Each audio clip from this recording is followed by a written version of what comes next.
Hola, en este video veremos aspectos muy generales que nos permitan entender el concepto de número de condición de una función y por qué es importante comprenderlo y manejarlo para la parte de simulación y en particular para la parte de algoritmos numéricos de simulación. Entonces, primero vamos a partir con una definición que es la que aparece aquí en pantalla, donde básicamente diremos que un número de condición es un indicador numérico que permite cuantificar el efecto que tiene en la salida de una función un cambio en la entrada.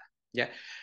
De manera bien general, vamos a definir que, por ejemplo, si tenemos una función que puede ser vectorial o escalar, ya no tiene por qué quedarse con una sola de ellas, que podemos interpretar de esta forma, ya que podemos definir de esta manera, vamos a decir entonces que los argumentos de esta función, el dominio, serán entradas, mientras que el resultado de la evaluación del dominio, o sea, el recorrido, será básicamente las salidas de la función.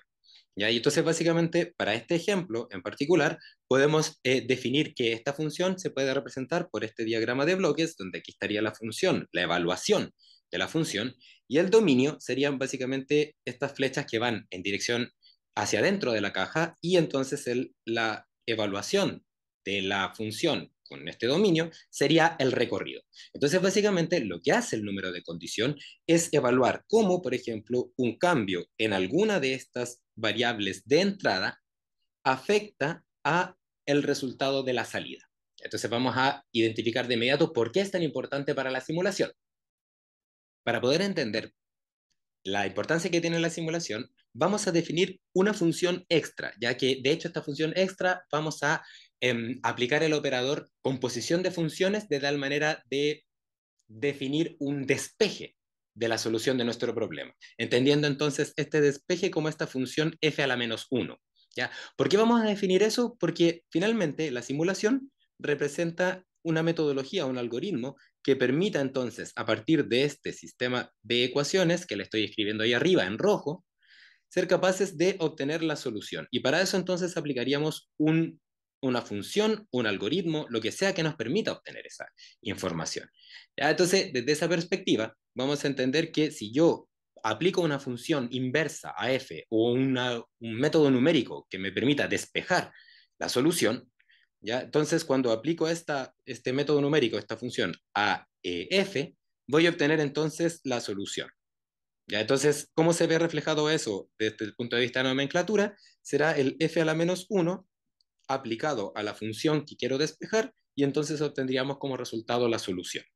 ¿Ya? Entonces, ¿qué hacemos? Podemos entonces definir que todo esto es una nueva función, que es la composición de las funciones, y que básicamente dependería esta nueva función g que le puse acá, dependería del valor de las variables de decisión de los parámetros, y que cuando lo aplicáramos, ya sea un despeje algebraico, o sea, una función inversa, por ejemplo, si hay una exponencial, aplico el logaritmo, y aquí estaría entonces la f a la menos 1, ¿ya? O algo más complejo como un método numérico, lo que obtendríamos sería la solución de este sistema. ¿Ya? Entonces, si tomamos como base esa idea y definimos, o sea, y adoptamos esta nomenclatura, entonces esta función ahora la podemos definir de esta forma, de este diagrama de bloques, donde nuestras entradas están representadas por las variables de decisión, ¿ya? Y los parámetros, y entonces cuando lo evaluáramos en esta función compuesta que permite despejar la solución, obtendríamos la solución de nuestro sistema de ecuaciones. ¿Ya?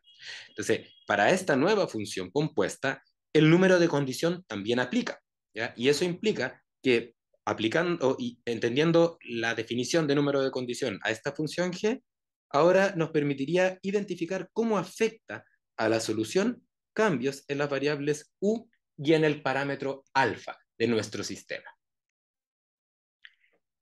Para entender ahora por qué es tan relevante estudiar el número de condición, pero ahora en esta nueva función compuesta, entonces nos podemos acordar un poco acerca de qué significan estas dos entradas, o sea, claro, los inputs de esta cajita.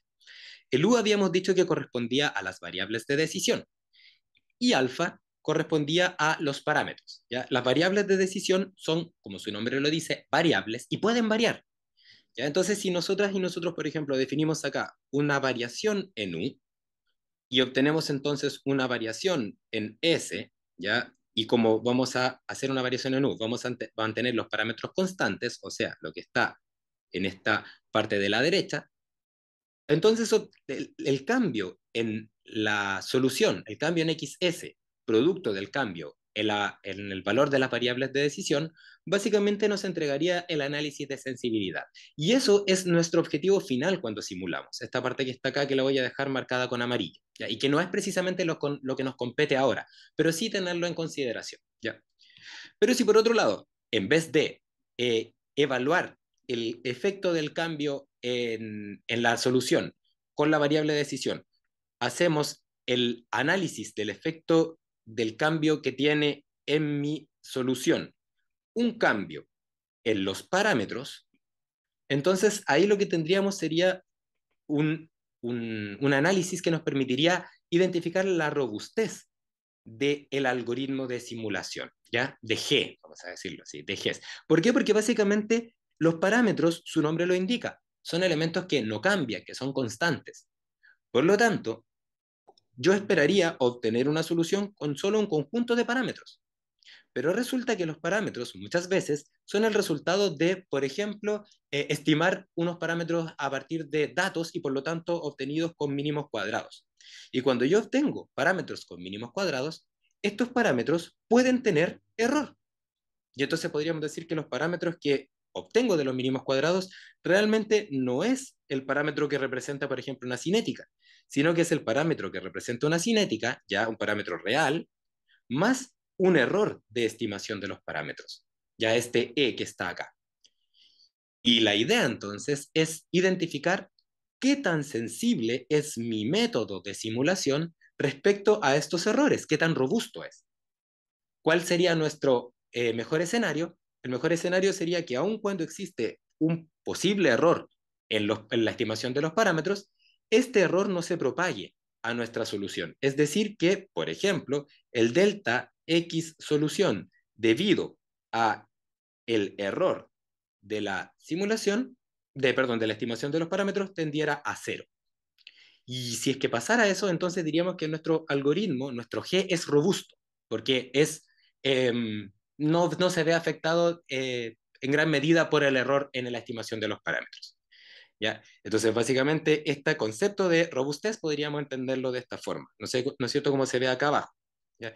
Con identificar entonces cómo el valor de XS se ve afectado cuando existe un error en el valor de la estimación de alfa. O sea, básicamente si aquí pongo un delta alfa, manteniéndolo constante, ver cómo esto afecta a la solución. ¿Ya? Porque, como les explicaba muchas veces, los parámetros que obtengo vienen con error. ¿Ya? Entonces, para eso, ahora podemos irnos a la parte de qué es G nuevamente, y vamos a decir que G era la composición, el f a la menos 1 compuesto con el modelo, o sea que el G depende del algoritmo que implementemos y también depende del modelo. Y respecto a esto, los algoritmos, bueno, no tendremos mucho que hacer en este curso al menos, ya porque esto es un curso de pregrado, pero sí nos podríamos enfocar en cómo podríamos desarrollar modelos que permitieran obtener resultados robustos, ya que no generaran grandes cambios en la solución cuando tengo un error en la estimación de los parámetros. Y el error en la estimación de los parámetros sería algo que básicamente no podría manejar mucho. Entonces, básicamente, mi objetivo está en identificar cómo la etapa de modelado afecta a esta robustez. ¿Ok? Y entonces eso se puede identificar mediante el método, o sea, mediante este indicador de número de condición. Numéricamente, este indicador de robustez ya lo vamos a llamar, como les comentaba, número de condición, y vamos a definirlo aproximadamente, porque la definición es un poco más compleja, pero básicamente tiene ciertos elementos que me interesan de acá, como básicamente el error, ya el tamaño del error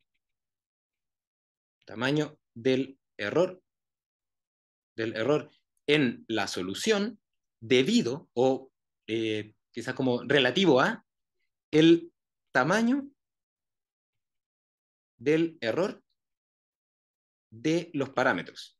¿Ya? Estas dos barritas que ustedes ven acá representan la norma, entonces básicamente es un escalar partido por un escalar. Y esto tendría unidades de x partido por unidades de los parámetros. ¿Ya? Y básicamente nos daría una cuenta de una especie de derivada, si quieren. ¿Cómo es el cambio en la solución cuando cambia el valor de los parámetros, ¿ya? Y la idea sería que ojalá este número de condición tuviese un valor bajo.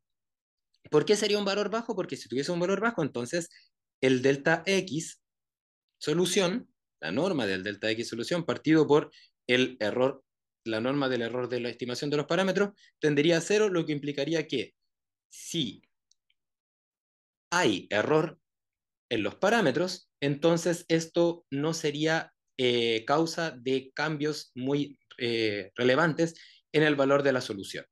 Entonces nos interesaría que tuviésemos un modelo que nos permitiera obtener un número de condición bajo. Caso contrario sería que el número de condición fuese alto y en ese caso este delta XS, ya partido por el error de alfa, tendría un número que sería grande. Ese sería entonces algo que nuestro modelo haría que se amplificara el error en los parámetros, en la estimación de los parámetros. ¿Ya? Entonces, ese sería un caso que no quisiéramos, que fuera grande. ¿Ya? La idea entonces es desarrollar modelos que tengan un número de condición bajo. ¿Ya? Y esto lo vamos a hacer, ya para que se entienda, en sistemas lineales. El objetivo de hacerlo en sistemas lineales es que la definición de número de condición existe para estos sistemas. Entonces, básicamente vamos a trabajar con los sistemas lineales y no es que esto se ocupe solamente para los sistemas lineales, porque como vimos en clase hoy, de hecho en la clase de simulación de sistemas no lineales, existe un procedimiento de linealización sucesiva. Entonces, básicamente lo que podemos revisar ahora para sistemas lineales también se puede utilizar para sistemas no lineales, tomando en consideración de que esta linealización sería para sistemas no lineales sucesivos. ¿Ya? Y entonces tenemos en la pantalla ustedes pueden ver un sistema lineal donde ustedes tienen una matriz de coeficientes constantes A, un X que representan las incógnitas y un B que representa entonces el vector de elementos constantes. Entonces, para este sistema, el número de condición que define el cambio en la solución de esta ecuación, producto de cambios en el valor de los parámetros, ahora entendidos los parámetros con nombre y apellido, en este caso, o matriz o vector, o ambos, o sea, ahora alfas para nosotros vamos a relacionarlos con A y con B, básicamente se expresa de esa forma. Este K de A representa el número de condición de este sistema lineal. Y ahí se relaciona con, de hecho, la matriz A. Por lo tanto, diremos que el número de condición de A nos permitirá cuantificar cómo se propaga el error. En este caso vamos a partir con el error de B en la solución. ¿Ya? Y también se puede hacer lo mismo en A.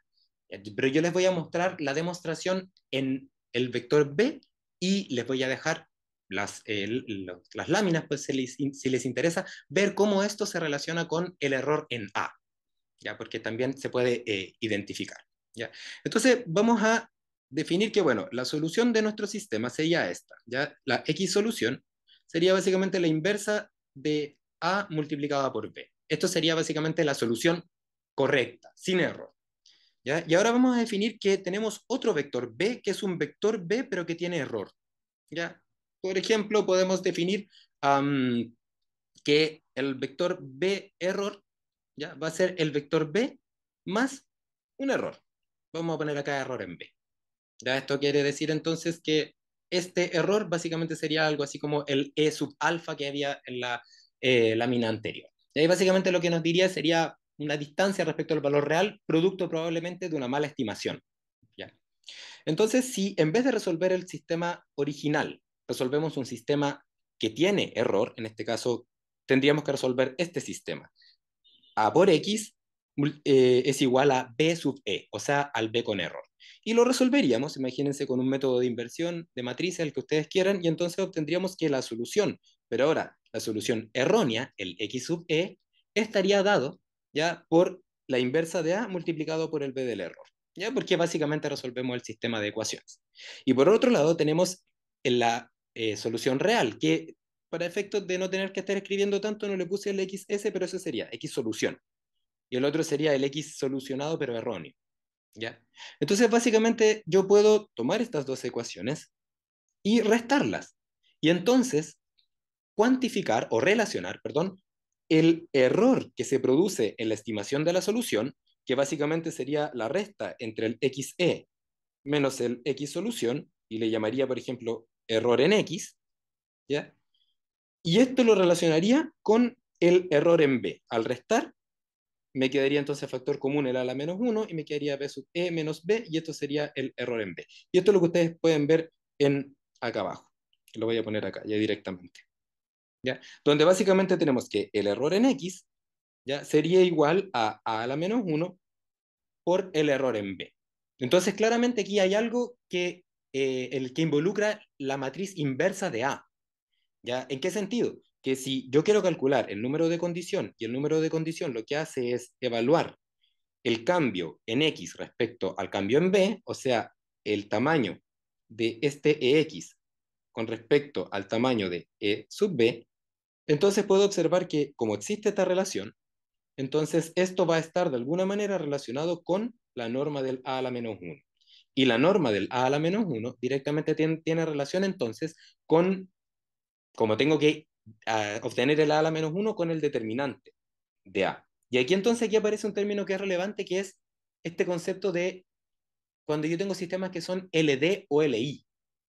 ¿Ya? Cuando yo tengo sistemas que son LD, entonces fíjense que el determinante de A es cero. ¿Ya? Por lo tanto, no existe inversa, y lo que implicaría entonces que me quedaría, desde el punto de vista del obtener la inversa, me quedaría 1 partido por 0 infinito, y entonces para sistemas que son LD, este número sería infinito. Entonces, básicamente, este como número, número de condición, perdón, nos da una especie de indicador numérico de qué tan cerca de cero está el determinante de una matriz, ¿ya? Porque aparece justamente este término y lo relaciona con el error en obtener una solución. ¿Ya? Entonces, básicamente es una especie de generalización, pero de el sistema que son LD o LI, y como que le da una especie de score, de nota, qué tan LD o qué tan LI es un sistema. Ok, entonces la idea va a ser ahora identificar cómo podríamos calcular algo que se le pareciera a este ratio, que permitiera entonces identificar este valor, este número, ya la norma de X partido por la norma del error en B, o la norma de los parámetros en general, porque eso estaría asociado a este número de condición. ¿Ya? Entonces, para eso, bueno, podemos partir de la ecuación que teníamos antes, ¿no es cierto?, que decía que el error en X es igual a la menos 1 por el error en B, y como necesitamos conocer los tamaños, lo que podemos hacer es aplicar la norma. ¿Ya? Apliquemos la norma, entonces al aplicar la norma me quedaría esta expresión en rojo que ustedes tienen a la derecha, que simplemente sería aplicar norma a ambos lados de una igualdad. ¿Ya? Pero claro, lo que yo necesito es las normas por separado de X y de ED. Entonces hay una propiedad de las normas, que son para normas subordinadas, que se llama, que dice que si yo tengo la norma de A por B, entonces esto que ustedes ven es menor o igual a la norma de A por la norma de B. Entonces básicamente, como a mí me interesa de esta expresión sacar el término de la norma del error de B, entonces puedo aplicar esta desigualdad, y entonces la expresión de la norma del error en X está acotado por arriba por la multiplicación de la norma de A a la menos 1 por la norma del error en B. ¿Ya? Y entonces básicamente acá lo que puedo hacer es anotar esto de una forma más como compacta, o bueno, o identificar los elementos que son relevantes. Y aquí tengo entonces, en la parte izquierda de la desigualdad, tengo la norma del error de estimación de la solución del sistema de ecuaciones. Al extremo derecho tengo la norma del error del vector B, ¿ya? Norma debido probablemente a problemas en el cálculo mínimos cuadrados previos, ya lo que sea. Voy a poner acá, esto es en sub B. Y entonces, entre medio tenemos un factor que multiplica, que es la norma del inverso de A. Entonces, claro, aquí podemos ver que si queremos que esto sea mucho más pequeño, mucho más grande, o sea, que si se propague o no el error de B con respecto a X, entonces tenemos que fijarnos cómo es la norma de la inversa de A. Y eso básicamente nos daría un indicador de el número de condición. Ahora, ¿cuál es nuestro objetivo? Obtener este error, pero generalmente este error se computa, se calcula en relación a un valor, en este caso, de la solución real, o sea, cuán alejado estoy de la solución real. O sea, básicamente nos interesa obtener una especie de tamaños, pero relativos al valor real. O sea, nos interesa fundamentalmente el EX partido por X, ese que ustedes ven ahí, y también nos interesa relacionarlo, ya podríamos poner un dividido por el error en B, dividido por el valor de B real. Y de esa forma tendríamos una desviación, un ratio de desviaciones porcentuales del X respecto a su valor real, relativo a el error de B respecto a su valor real. Ya, entonces para eso podemos observar de que la expresión de arriba genera una relación, parte de la relación que queremos para obtener este número de condición, donde aparece la distancia del parámetro B y la distancia del parámetro X, o sea, estos numeradores de esta expresión. Y nos falta entonces el denominador, que básicamente es cómo es la norma de X y cómo esa se relaciona con B. Y esa se puede obtener desde la parte izquierda de la pantalla, donde ustedes pueden ver de que si yo ahora me fijo en la solución original, ya yo tengo que, básicamente tengo que existe una relación entre X y B, y es básicamente la del sistema de ecuaciones. A por X es igual a B.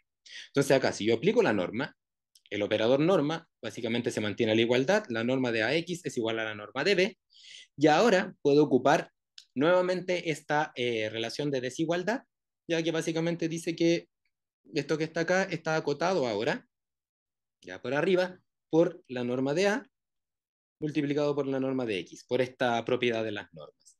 Entonces tengo la expresión que ustedes pueden ver a continuación, que está ahí encerrado en azul abajo, ya que básicamente la norma de A multiplicado por la norma de X es mayor o igual a la norma de B, y de aquí entonces puedo obtener una relación que permite hacer este, este, este, básicamente permite unir la norma de X y la norma de B ahora en en el denominador.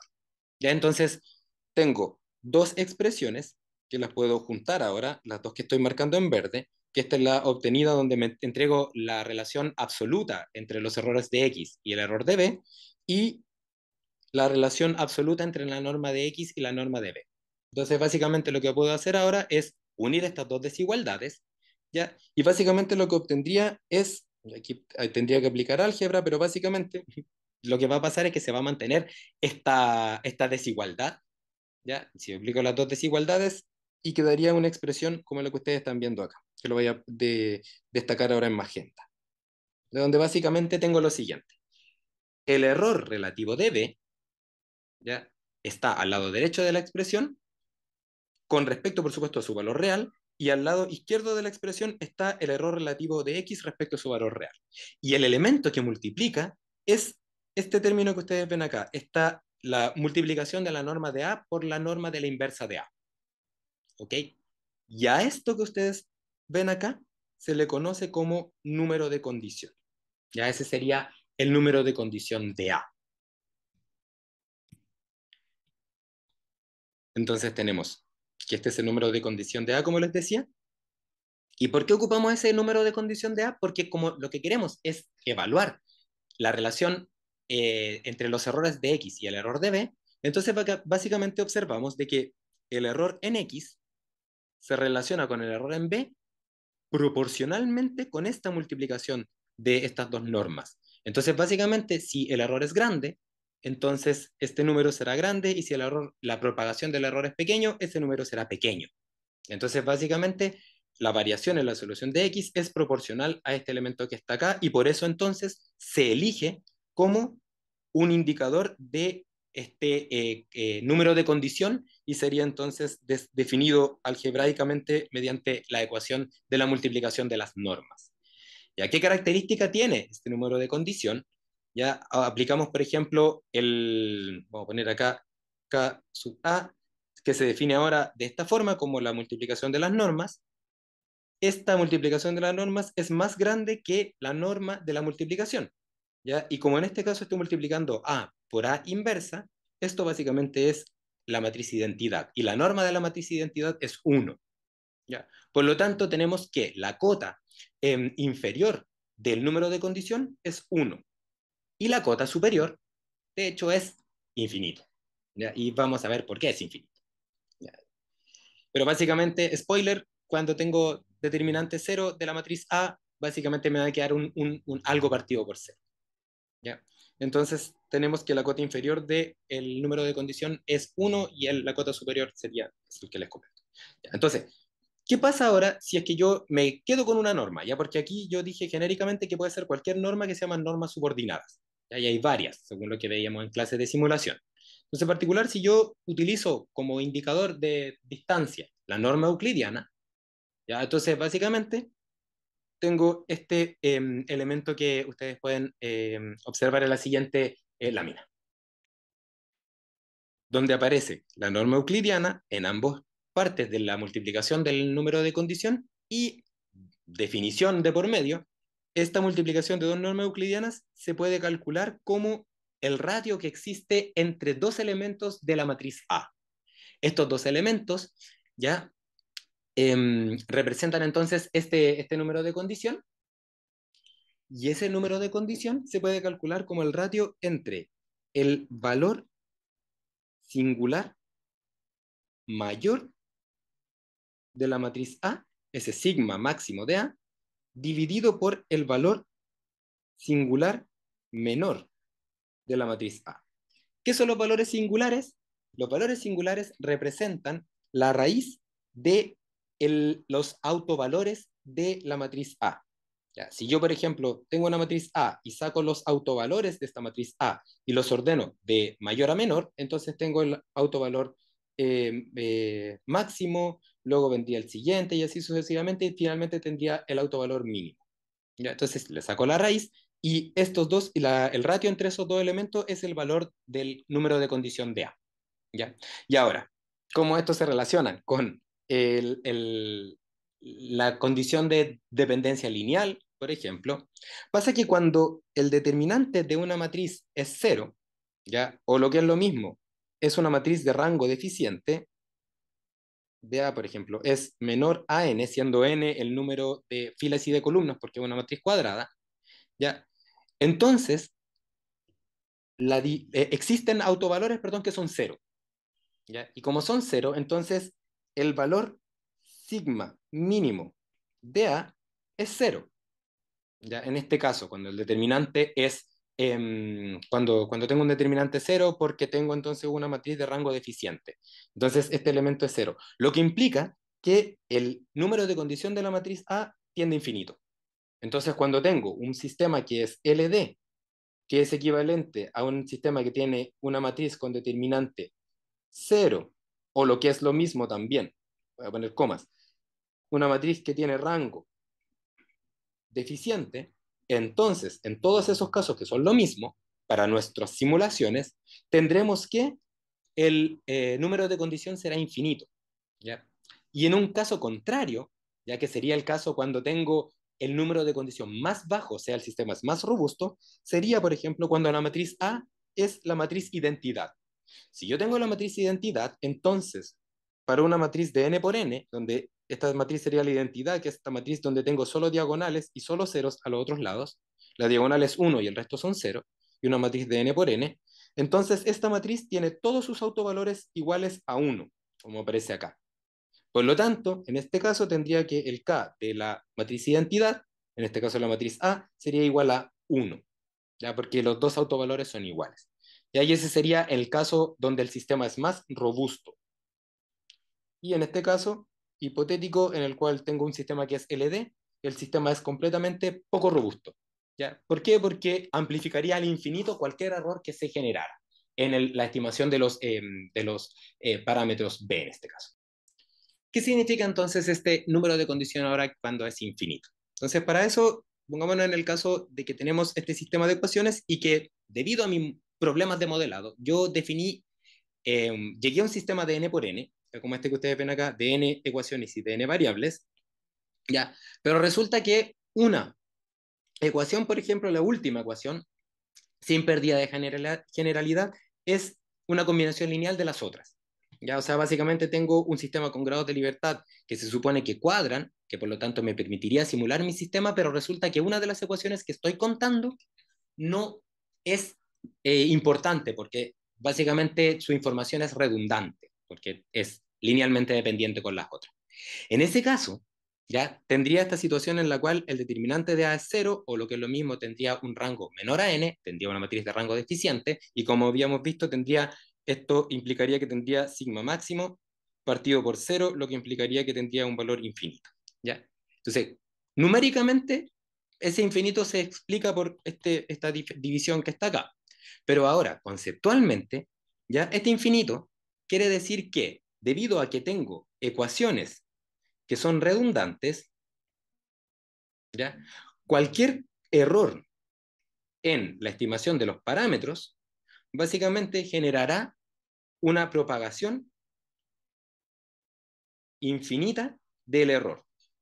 ¿Por qué? Porque básicamente tenemos un sistema que es deficiente en información. Por lo tanto, propagaré cualquier error al infinito porque no tiene ni siquiera la información para resolverse en una situación, en una situación base, básicamente, en una situación en la cual el valor de B no tiene error. ¿Ya? Entonces, básicamente, este número de condición infinito también tiene un significado desde el punto de vista del modelo que podremos llegar a obtener. Y ahora si nos vamos al otro extremo, en el cual yo tengo un sistema que tiene un número de condición el más bajo posible, o sea, cuando el número de condición es 1, el cual se obtiene cuando la matriz A es igual a la matriz identidad, entonces básicamente aquí tendríamos la menor propagación del error. ¿Y por qué sería esto? Básicamente porque cada ecuación por sí sola contiene toda la información de cada variable, ¿ya? Y la contiene completamente, está ahí, está contenida en este. Por ejemplo, la ecuación 1 contendría toda la información de x1, la ecuación 2, toda la información de x2, y así sucesivamente. Entonces, un cambio, un error, por ejemplo, en la estimación del vector b1, solamente afectaría a x1 y no afectaría al resto, porque toda la información estaría contenida ahí. ¿Ya? Y ese sería el escenario donde esperaríamos la menor propagación del error, porque básicamente el error estaría confinado en cada una de las ecuaciones por separada. ¿Ya? Entonces, básicamente aquí tendríamos una situación básicamente en el otro sentido de la dependencia lineal. Este sería algo así como un sistema que es completamente LI, como 100% LI si quieren. Entonces, básicamente el número de condición, ¿ya? Nos permite generar un, una recta numérica, ya donde acá tenemos el 1 y acá tendríamos el infinito, por ejemplo, que nos permitiría entonces decir cómo podemos rellenar el vacío que existe entre la definición más como clásica de la resolución de sistema de ecuaciones, en el cual o las cosas son o LI o LD. Entonces tendríamos una especie de indicador que nos permitiría identificar qué tan LD o qué tan LI es mi sistema de ecuaciones, y eso lo haríamos con este indicador número de condición. Entonces, lo que ustedes pueden revisar a continuación, que yo no lo voy a hacer, es básicamente cómo este número de condición ahora se puede ver, o cómo se relaciona con el error en X, pero ahora cuando hay un error en la matriz A. Pero básicamente van a llegar al mismo resultado, que es proporcional, que esta propagación del error también va a ser proporcional a esta multiplicación de normas, ¿ya? Y de hecho, ahí pueden seguir toda esta definición, yo no lo voy a rayar para que la tengan ustedes, pero básicamente lo que van a llegar a obtener es que, como dice acá, el error relativo, en este caso, en A respecto a su valor, ¿ya? E sub A sería equivalente al E sub B que vimos recientemente, pero ahora el error asociado a la estimación de los coeficientes de la matriz A. ¿Ya? Este error relativo es proporcional al número de condición nuevamente, y aquí aparece entonces este error en X, relativo al valor de X. Y aquí aparece un E más EX, pero al final esto es proporcional también al EX partido por la norma de X. ¿Ya? Entonces, básicamente lo que ustedes tienen acá es lo mismo que habíamos visto previamente, que la propagación del error de, en este caso, A, dependerá del número de condición A, el cual se define, como habíamos visto, ¿ya? El número de condición de A, como la multiplicación de la norma de A por la norma de la inversa de A, o lo que es lo mismo cuando trabajábamos con norma 2, como el valor singular máximo partido por el valor singular mínimo. Y si es que ese valor singular es cero, entonces el determinante es cero y por lo tanto el sistema es LD. Y en caso contrario, el sistema sería completamente ortogonal, ¿ya? O sea, el número de condiciones 1. Ok, entonces para que esto quede un poco más claro, ya lo que les voy a mostrar son distintos ejemplos y cómo estos ejemplos se implementan en MATLAB. Entonces, cada uno de los ejemplos que vamos a ver en estas láminas van a ser complementados con un fichero que está en la descripción del video y también se los mandé por el aula, ¿ya? Entonces, el primer ejemplo que vamos a revisar es una matriz, ya que un sistema siempre vamos a pensar en un sistema X igual a B, y en este caso la matriz A es una matriz diagonal, pero no es una matriz diagonal con unos, sino que es una matriz diagonal que tiene en la primera fila columna, o sea, en el 1,1 tiene un valor 2 y en el segundo tiene un valor 3. ¿Ya? Y básicamente, si observan, esta matriz igual es muy parecida a la matriz identidad, solamente que, bueno, tiene una especie de diferencia de números en los elementos de la diagonal. ¿Ya? Y entonces esta matriz A está multiplicada por la incógnita X y entrega un valor B. ¿Ya? Entonces, básicamente yo puedo solucionar este problema. Es muy sencillo solucionarlo porque básicamente como cada ecuación contiene la información de cada variable por separado, lo único que tengo que hacer es despejar x1 de la ecuación 1 y despejar x2 de la ecuación 2, sin tener que, básicamente sin tener que obtener previamente x1 y x2, porque están separados completamente. Entonces, estamos en la situación en la cual el error tendría la menor propagación. ¿Ya? Y claro, ya al despejar obtendríamos que la solución de este problema es básicamente 10 partido por 2, ¿no es cierto? Aquí está 10 partido por 2 y 5 partido por 3, que es despejando. ¿Ya? Esa es la solución. Este es 5 y el de abajo es 1,67.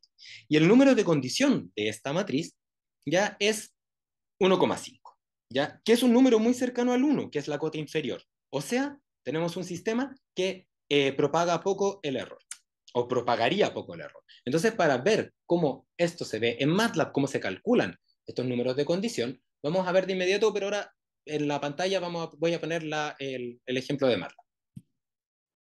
Ahora en la pantalla ustedes tienen que estar viendo entonces el fichero que les comparto. Ya, yo básicamente, aquí está la explicación completa, ya que la pueden revisar. Aquí está la explicación de todo lo que les acabo de contar. Aquí está básicamente cómo se define el número de condición, ya, y básicamente cómo se calcula, etcétera. Y simplemente yo me voy a referir al primer ejemplo, que es el que les había mostrado. Ya, entonces voy a resolverlo hasta la línea, en este caso 40. Le vamos a dar run, ahora sí. Y aquí entonces estamos antes de la línea 40. ¿Ya? Entonces aquí está la línea 40, hemos definido la matriz A, solamente para que vean cómo es la matriz A, que es básicamente lo mismo que les había mostrado, es 2, 0 y 0, 3, igual que el ejemplo que les había mostrado recién, y el vector B es 5 y 10, y de hecho la solución, aquí está el inverso, voy a resolverlo básicamente, la solución sería 5 y el otro sería 5 tercios, ya que es lo mismo que les había mostrado previamente. Y para obtener el número de condición pueden utilizar entonces esta función que está precompilada en MATLAB, que es const, que entrega el valor del número de condición cuando el argumento es la matriz A. ¿Ya? Entonces voy a poner ahí, siguiente paso básicamente, y entonces CD en este caso es 1,5. O sea, tiene un número de condición que es cercano a 1. ¿Ya? Y básicamente, ¿qué implica un número de condición cercano a 1? Que está bien condicionada la matriz, y eso implica que el sistema de ecuaciones es robusto, que si me equivoco en el valor de B o en el valor de A, voy a obtener una propagación del error que tiende a cero. O sea, la solución va a ser muy cercana a la solución actual, al 5 y 5 tercios. ¿Ya? Entonces ahora vamos a irnos a otro ejemplo en el cual vamos a ver cómo el número de condición empieza a verse afectado y luego vamos a ver qué significa en la solución cuando yo tengo un número de condición elevado. Entonces ahora me voy a devolver a los apuntes para entonces ver el siguiente ejemplo. El siguiente ejemplo que vamos a ver es básicamente un problema muy, muy, muy similar, que de hecho debiese tener la misma solución, y la tiene. Básicamente lo que vamos a hacer es que el problema original, el que era 2, 0, 0, 3, ya x1 y x2, y esto es igual a 10 y 5, lo que voy a hacer es que como estas expresiones ya representan, cada fila representa una ecuación, la primera ecuación la voy a multiplicar por, en este caso, 10 elevado a 3. ¿Ya? Y la segunda ecuación la voy a multiplicar por 10 elevado a menos 4. Voy a entonces generar dos ecuaciones que tienen órdenes de magnitud de diferencia. Ya, básicamente, para que se entienda la idea, este sistema de ecuaciones, voy a poner un zoom, sería 2 veces x1 más 0 veces x2 es igual a 10, y 0 veces x1 más 5 veces x2 más 3 veces x2 es igual a 5. Ese sistema de ecuaciones, como lo ven ustedes acá, es el sistema matricial que les muestro. Entonces, claro, si yo, por ejemplo, tomo cada una de estas expresiones y multiplico a ambos lados de las igualdades por constantes, el sistema de ecuaciones tiene la misma solución. Por ejemplo, acá voy a multiplicar por 10 elevado a 3 y acá voy a multiplicar por 10 elevado a menos 4, a ambos lados. ¿Ya? Voy a poner acá, multiplicado a ambos lados. Entonces, al hacer eso me va a quedar, este 2 va a estar ahora 10 elevado a 3, este 0, 10 elevado a 3, este sería 10 elevado a 4, acá tendría un 5 por 10 elevado a menos 4, y acá estaría 10 elevado a menos 4 por 0 y 10 elevado a menos 4 por 3. La solución es la misma porque multipliqué por constantes, por lo tanto la igualdad se mantiene. ¿Ya? Pero ahora este sistema de ecuaciones tiene, si lo llevo ahora a la parte matricial, nuevamente tiene una matriz A que va a tener nuevamente una matriz diagonal, pero el primer elemento de esta matriz diagonal es algo que es del orden de 10 elevado a 3, y el segundo elemento de la diagonal, el de abajo, es del orden de 10 elevado a menos 4. O sea, la diferencia de órdenes de magnitud es de 10 elevado a 7. ¿Ya? Y por supuesto, esto también se va a ver reflejado en el vector B. ¿Ya? Entonces, claro, yo vuelvo a hacer la solución algebraica y voy a llegar a obtener la misma solución. Porque, por ejemplo, pueden ver que, de nuevo, el 10 lo divido por el 2, el 10 por 10 elevado a 3, lo divido por 2 elevado a 3, 10 elevado a 3, perdón, se van a ir eso y me va a quedar 5 nuevamente. Y el 5 por 10 elevado a menos 4 lo divido por el 3 por 10 elevado a menos 4, se van esto y me queda 1,67. Pero ahora el número de condición de esta matriz ya no es 1,5, sino que es 6,7 por 10 elevado a 6. ¿Ya? Y ese número de condición es muy lejos, está muy lejos de 1. Entonces nos vamos a preguntar cómo eso se ve reflejado en la propagación del error. Nuevamente ustedes deben estar viendo el archivo de MATLAB y en el lugar donde lo dejé, o sea, en en el valor de la línea 61 donde había obtenido la solución al primer sistema de ecuaciones. Entonces ahora lo que voy a hacer es armar el segundo sistema de ecuaciones, y fíjense que lo que hice acá fue dividir una matriz, o sea, definir una matriz nueva que se llama AD1, que es igual a la matriz anterior, y lo que hice luego fue el primer término, la primera ecuación, fila 1, todas las columnas, la multipliqué por 1000, o sea, por 10 elevado a 3, que era lo que le había contado previamente. Y la segunda ecuación la multipliqué por 10 elevado a menos 4, y lo hice en A y también lo hice en B. También definí este vector B como el anterior y luego lo multipliqué por estos dos términos. O sea, desde el punto de vista de la igualdad se va a mantener, la solución es la misma. Pueden ver acá, de hecho, A de 1 ahora es este valor que está acá, 2 y 0,00003, ¿ya? Y en el caso de el B, el vector B es básicamente el mismo. B de 1 le pongo y me va a aparecer este número, ya que el B de 1 no se ve muy bien, pero si lo pueden ver acá, por ejemplo, es acá en la parte del workspace van a ver que el primer elemento es 10 elevado a 4 y acá es 5 por 10 elevado a 4. Ahí está, a menos 4, perdón. Ahí están los dos valores. ¿Ya?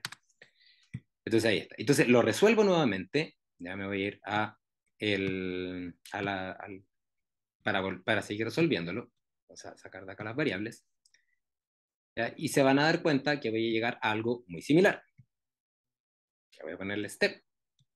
Lo resuelvo y nuevamente obtengo el XD, que va a ser nuevamente 5 y 1,67. Porque básicamente soluciona el problema. Fíjense que acá a la derecha de su pantalla está la solución original del sistema 2 y 3 en su diagonal, y del sistema ahora con otro número de condición más grande que va a dar el mismo resultado porque es el mismo sistema de ecuaciones. ¿Ya? Pero ahora el número de condición de esta matriz nueva ya no es 1,5, sino que ahora es lo que les contaba, 6,67 por 10 elevado a 6, un número muy grande. ¿Ya? La solución es menos robusta, entonces esto indicaría que en el caso anterior, aun cuando es el mismo sistema de ecuaciones. ¿Por qué? Porque básicamente la diferencia de órdenes de magnitud genera entonces una posibilidad de amplificación del error, ¿ya? En la solución. Y eso tiene que ver fundamentalmente con el hecho de que cuando yo tengo matrices que tienen distintos órdenes de magnitud, ya el valor, por ejemplo, algo que está en 10 elevado a 3 y algo que está a 10 elevado a menos 4, desde el punto de vista comparativo, el 10 elevado a menos 4 es prácticamente cero en relación a 10 elevado a 3, independiente del número que acompaña el 10 a la menos 4. ¿Ya? Y bueno, el tercer ejemplo que les voy a mostrar, ya de cómo cambia el número de condición, ya, y luego vamos a ver cómo este afecta a los resultados, corresponde a el caso contrario, cuando en vez de tener un número de condición muy grande, tengo un número de condición 1. ¿Ok? Y ahora van a ver básicamente el número de condición 1 cuando tenía la matriz identidad. ¿Ya? Y básicamente lo que hice acá fue el mismo problema que ustedes ven, ¿ya? Solamente que ahora en vez de poner el 2 y el 3, lo que hice fue dividir la primera ecuación por 2 y la segunda ecuación por 3. ¿Ya? Y aquí tenía 5 originalmente. Aquí había un 0 y acá estaba el 0 también. Entonces, si la primera ecuación la divido por 2 y la segunda ecuación la divido por 3, entonces llego a esta matriz identidad, ¿ya? Y divido también el B por 2 y por 3 porque se tienen que mantener la igualdad y voy a tener nuevamente el mismo resultado. Pero ahora el número de condición es el menor posible, que es 1. ¿Por qué? Porque tenemos un sistema en el cual las variables están completamente aisladas y cada ecuación pesa lo mismo. ¿Ya? Y básicamente eso lo podemos ver ahora en el MATLAB que ustedes ven en pantalla, donde ahora básicamente lo que hice fue volver a definir el sistema de ecuaciones, ahora con esta nueva nomenclatura, se estaba acá. Ya, entonces le voy a poner step. Ya, aquí estaría entonces el AD, que sería la matriz identidad, ahí estaría el vector ahora con las divisiones, y claro, ahora si resuelvo el sistema de ecuaciones, me va a dar que es nuevamente 5 y 5 tercios, y el número de condición de esta nueva matriz sería el menor posible, que en este caso sería 1. ¿Ya? Entonces básicamente tenemos unos dos casos que vimos, uno en el cual tenemos un sistema de ecuaciones que es está muy bien condicionado, pero no es el mejor. Luego tengo un sistema que está muy mal condicionado, y luego tengo un sistema que está perfectamente condicionado, o sea, cuando tengo número de condición 1, el mínimo. ¿Ya? Entonces lo que vamos a ver ahora es que vamos a intentar visualizar en qué afecta el número de condición a la propagación del error. Y vamos a ver otros ejemplos a continuación. En pantalla entonces ven ahora otro sistema de ecuaciones distinto, el cual tiene una solución que la vamos a mantener para todo lo que viene en adelante. Este sistema básicamente es así: x1 más 2x2, ¿ya? Para dar 4 y 2x1 más 3x2 para dar 7. ¿Ya? Este sistema es linealmente independiente, ¿ya? Y si yo calculo su número de condición, este número de condición de A es 17,9. Entonces, como es linealmente independiente, yo puedo resolverlo porque tienen una inversa, ¿ya? Y la solución es 2,1. ¿Ya? Y ese número tiene este número de condición. ¿Ya? Ya, entonces ahora vamos a hacer lo siguiente, ya que sería el ejemplo 4.1, y vamos a verlo en un momento, estos dos ejemplos en MATLAB. Ahora voy a definir un error que obtuve, que voy a inducir en la matriz A, y ese error va a ser un error en el tercer decimal. ¿Ya? O sea, ahora mi sistema de ecuaciones va a ser un poquitito distinto. Va a ser este mismo valor, pero en vez de poner el 2, ahora va a ser 2,001. Este en vez de ser 1 va a ser 1,001. Este elemento que está acá va a ser 2,001 y este elemento que está acá va a ser 3,001. ¿Ya? Que es básicamente este error. Error es 0,001. Y voy a, por supuesto, ahora voy a decir que el B no va a cambiar, ¿ya? Porque la idea es que si cambiara el B también, ya quizá no podríamos evidenciar de buena manera el efecto que tiene este error y cómo esto afecta al número de condición, ¿ya? Entonces, si yo vuelvo a resolver este problema, ¿ya? La solución no va a ser la misma porque es otro sistema de ecuaciones, ¿ya? No va a tener, no tiene por qué ser 2,1, ¿ya? Y no tiene por qué ser 2,1 porque el sistema de ecuaciones cambió, porque ahora ya no es 1, 2, 2 y 3, sino que ahora es 1001, 2001, 2001 y 3001. Y el vector B se mantuvo, por lo tanto, cambió el sistema de ecuaciones. Pero fíjense que este error en el tercer decimal generó una solución que en este caso está dada por el 2.003 y el 0.997, que sería la solución del sistema de ecuaciones, que se parece mucho a la solución original. ¿Ya? O sea, podríamos decir que, por supuesto que este error se propagó respecto a la solución original. Esta propagación, la verdad es que no afectó mucho, afectó en el tercer decimal, de hecho. ¿Ya?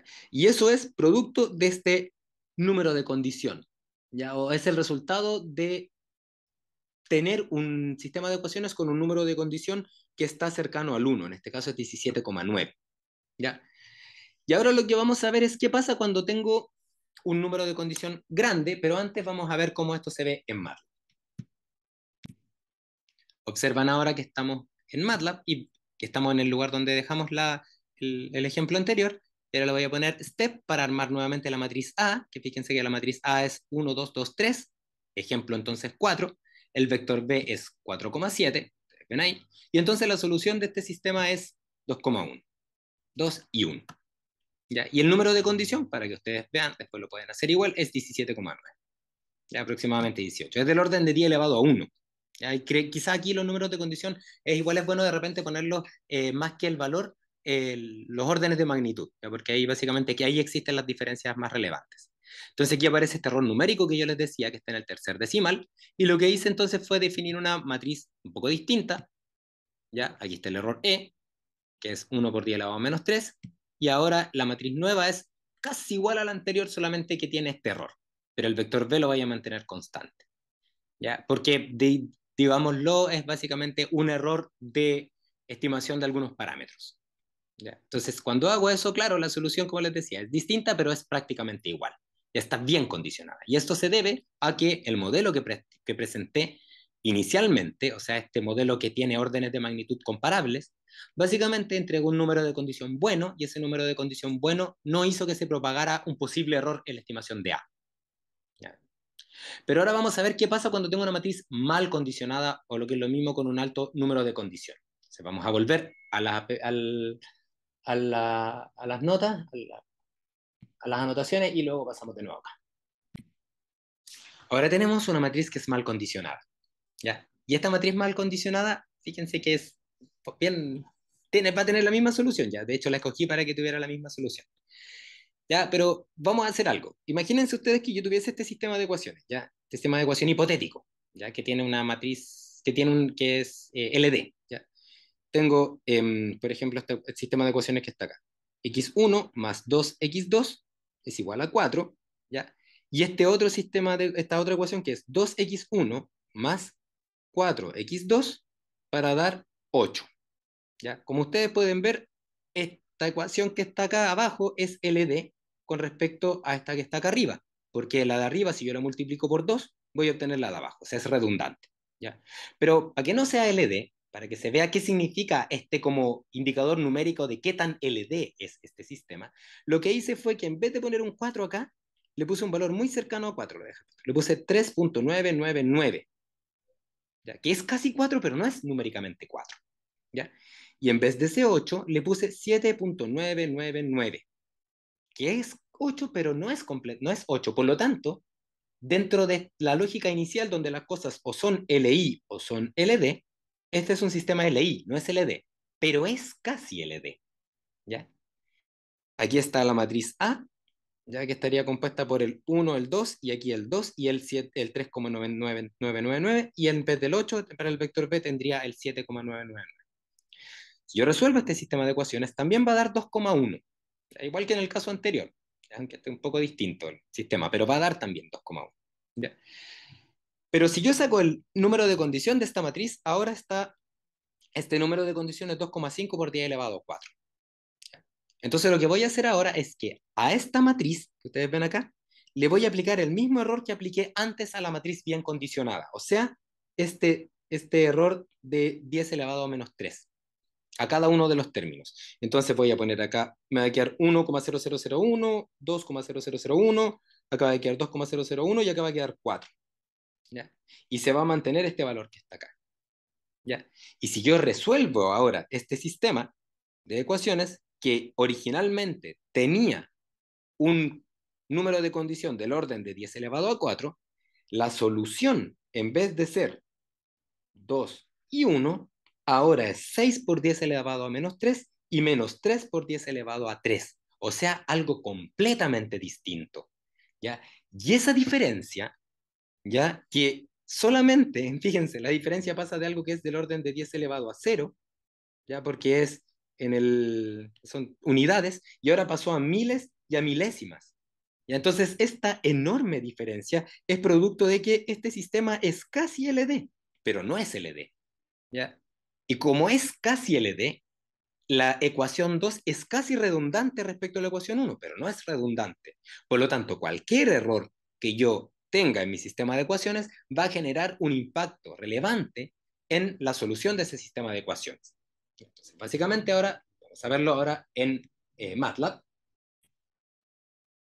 ¿Ya? Y entonces vamos a ver ahora, aquí está la definición de la nueva matriz, esta que es casi LD. Entonces aquí tienen el A2, ahí está, 1, 0, bueno, 1, 2, 2 y 3,99, acá está B, 4 y 7,99, y si resuelvo este sistema, nuevamente me da el valor este que les comentaba, 2,1. Entonces, el número de condición, lo calculo, que es 2,4 por 10 elevado a, 2,5 por 10 elevado a 4, o sea, del orden de las 10, de los 10 miles, ¿ya? Y ahora vuelvo a hacer el mismo ejercicio donde básicamente sumo este error, que les comentaba hace un momento, ¿ya? La matriz mal condicionada. Y entonces cuando yo vuelvo a resolver este problema, fíjense lo que va a pasar. Tengo acá el valor.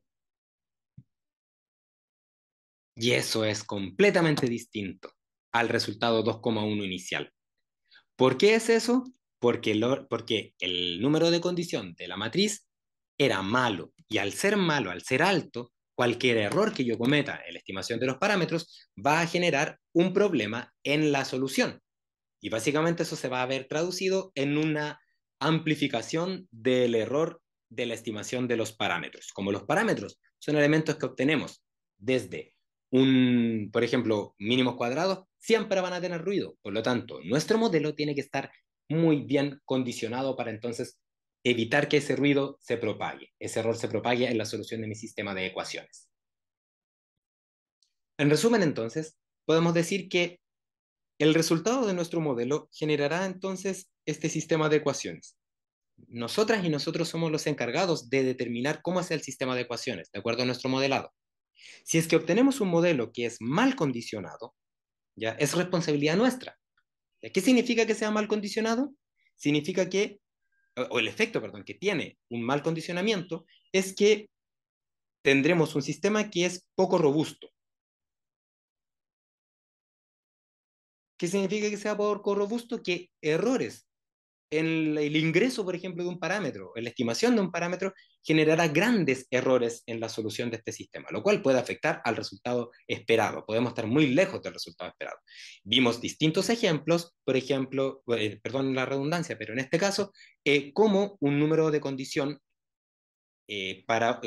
puede amplificar un error al punto de transformar un error del orden de 10 elevado a menos 3 a un cambio que es del orden de 10 elevado a 3, o sea que es muy, muy, muy grande el efecto que tiene, y cómo un sistema que está bien condicionado mantiene el orden de magnitud del error de estimación, de tal manera de, si tengo errores de estimación bajos, voy a tener entonces errores de solución bajos.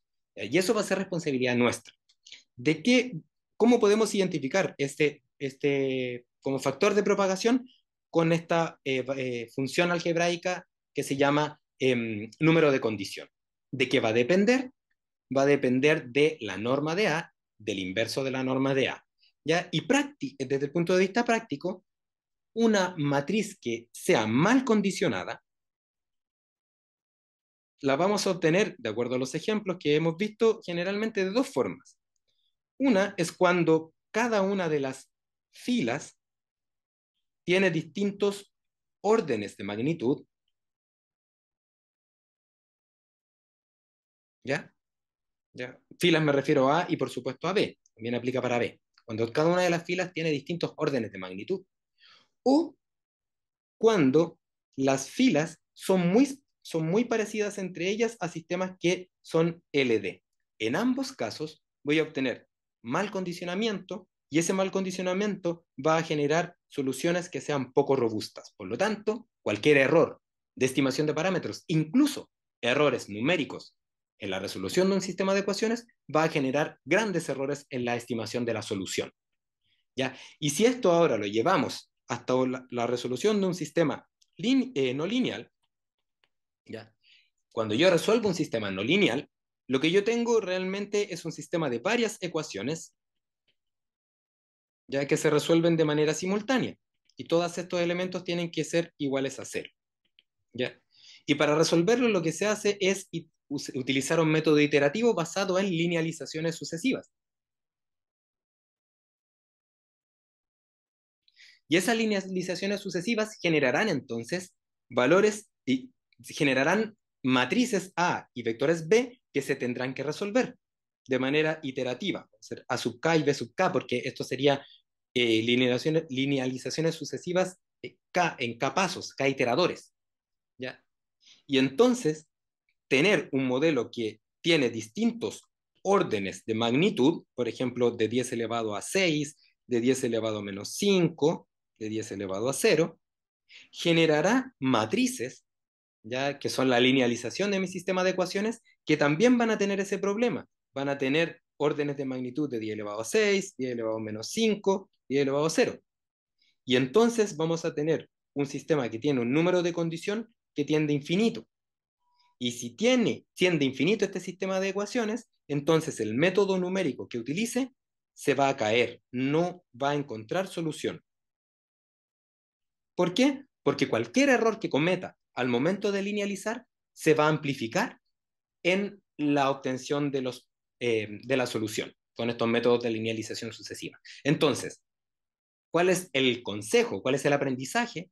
Que el modelo que ustedes obtengan, ya sea lineal o ya sea no lineal, tiene que ser con órdenes de magnitud similares. Y esto refuerza la idea que vimos en clase asociado a identificar mediante un pretratamiento si es que hay órdenes de magnitud de diferencia en las distintas funciones que componen su sistema de ecuaciones. Por ejemplo, cuando tengo balances de energía y balances de materia por componente. Y si ese es el caso, lo que tenemos que hacer es normalizar para que todo quede en los mismos órdenes de magnitud y entonces tengamos un método numérico robusto. ¿Ya? Espero que esto les sirva para complementar su aprendizaje, tanto desde el punto de vista de la aplicación como teórico, y que desde ahora en adelante, si tienen un problema asociado a un mal condicionamiento, sepan cómo solucionarlo, que es tener un modelo con ecuaciones comparables. Gracias por la atención y espero que les sirva.